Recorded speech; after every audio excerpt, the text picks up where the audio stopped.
Fernando Luque, editor de Morningstar en España. Buenos días, Fernando. Hola, buenos días. Como decía, es ya el cierre del año, el cierre también de este 2021 en el mercado, y quería preguntarte un poco cuál es el resumen, cuál es el balance de las rentabilidades que hemos ido viendo a lo largo del ejercicio. Sí, la verdad es que el resumen lo podría pues decir que ha sido un año francamente eh, excepcional, ¿no? Excepcional en la medida en que si miramos, por ejemplo, la renta variable, pues uno puede decir, hombre, pues ha sido un año excepcional para los inversores en fondos de renta variable. Y es verdad, ¿no? Si cogemos una categoría como la de renta variable global, que es un poco, digamos, la vara de medir para ver cómo lo han hecho los inversores en fondos de acciones mundiales, pues ha sido un año extraordinario. Yo creo que incluso va a ser el mejor año de los últimos 10 años. Ahora bien, si miramos la renta fija, pues la renta fija es todo lo contrario. La renta fija ha sido prácticamente también el peor año de los últimos 10 años. O sea que, y eso es importante en la medida en que hay pues muchos inversores expuestos a renta fija, ¿no? Siempre nos centramos en lo que es renta variable, pero la verdad es que la mayoría de inversores están expuestos a renta fija, no solo directamente a través de los fondos de bonos, sino también a través de los fondos mixtos, ¿no? Y por ejemplo en España, pues la gran parte del dinero está en fondos mixtos y también en fondos de renta fija. O sea que si me dices cuál es el resumen, pues ha sido un resumen un poco templado, ¿no? Para los inversores.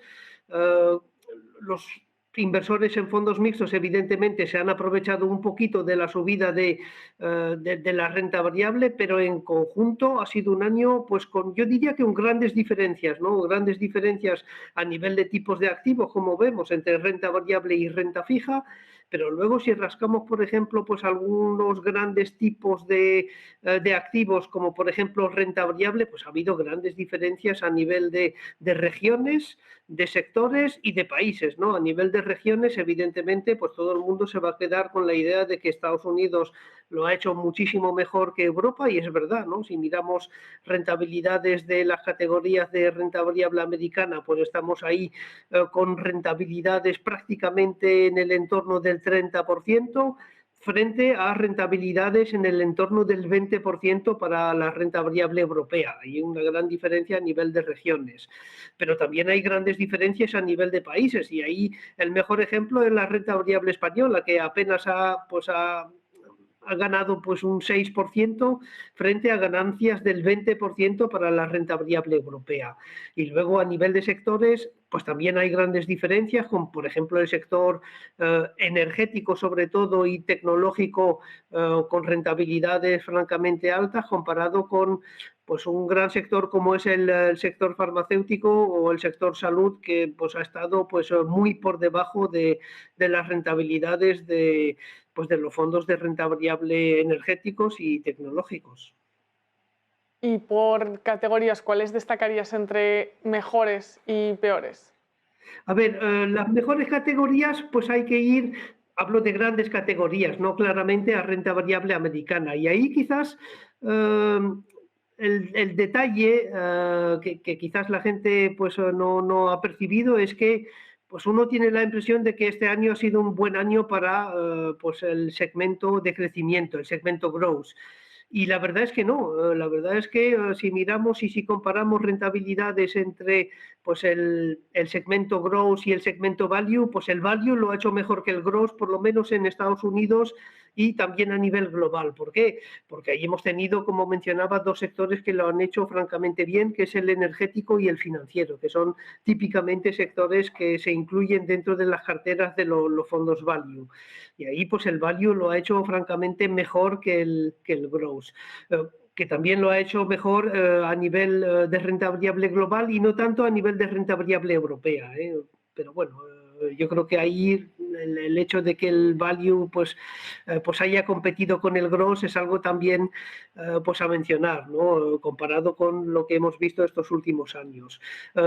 Mencionaba pues renta variable europea con grandes diferencias ahí entre países, y también ha habido grandes diferencias a nivel de mercados emergentes, ¿no? Porque seguramente que lo vamos a mencionar, hay algunos grandes países emergentes que lo han hecho francamente mal, pero también hay países emergentes que han despuntado, ¿no?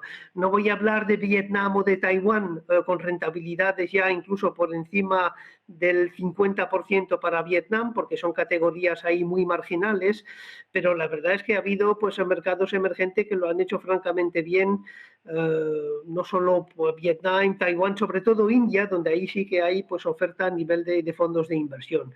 Y luego lo que mencionaba al principio también, categorías de materias primas y especialmente las materias primas energéticas que lo han hecho extraordinariamente bien, ¿no? Si cogemos una categoría que yo sé que también es muy marginal como lo que son las materias primas energéticas, ahí vemos rentabilidades por encima del 70% y rozando el 80%. ¿Y cómo ves la renta variable para el año que viene, para 2022?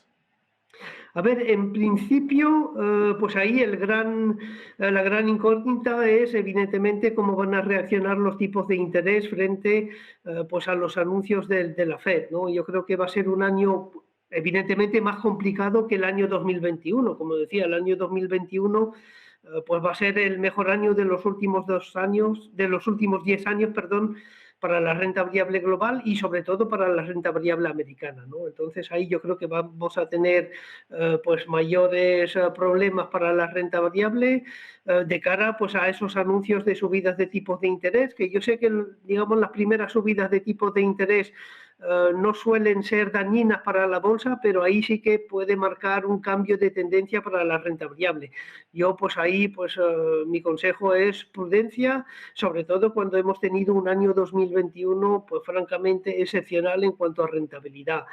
Algún rebalanceo de cartera yo creo que sería conveniente entre regiones, unas que han ido muy bien y otras que han ido francamente mal. Por ejemplo, emergente en general pues ha ido mal, y yo creo que puede ser un buen momento para pues ahí cargar un poquito más en emergente y reducir el peso en regiones como Estados Unidos, que han ido francamente bien en el 2021. Luque, editor de Morningstar en España, por esas claves. Muchas gracias y que tengas una buena salida y entrada de año. Muchas gracias y feliz año 2022 a todos los telespectadores. Gracias.